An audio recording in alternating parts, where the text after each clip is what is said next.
We know that change is the only constant. We hear that all the time. But if change is the only constant, how do we prioritise change X among all the other changes that are occurring in an organisation? What weight do we give it? When we're asking people to do things to drive the change, how do we characterise those things that we're inviting them to do against all the other things that they've got to do, particularly their day job, because most people have to continue delivering their day-to-day activities while at the same time undertaking change activities. And it's an existential question to some extent. I often think, well, here's the logic. So a primary sponsor has signed the cheque, signed the charter for a change programme. And we know the word sponsor comes from the Latin meaning I promise. So think about it. A primary sponsor has promised that this use of organisational money, this investment, will drive a return. And that return is dependent on the change activities and people changing how they work, which means resources, which means we've got to have a focus on the change aspect as well as the day-to-day deliveries. And if that's the case, who can prioritise that? Well, that's the job of an executive sponsor and their peers.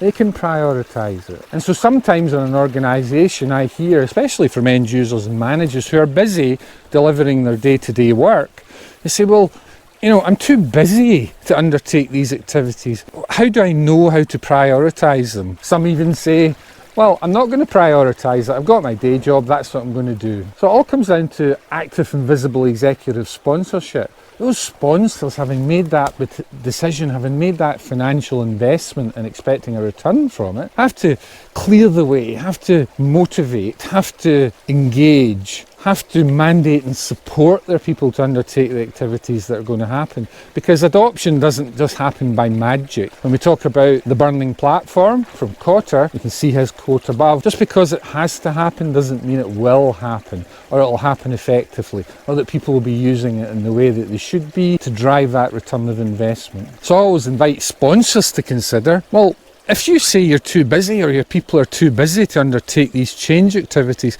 how busy are you to deliver the return that you promised that this change would drive? Because if you don't undertake these activities, there's a significant risk to that return of investment. And as I said in my previous video, the global impact of failed transformations is $900 billion over the last several years. And I say to people, well, you don't want to be contributing to that.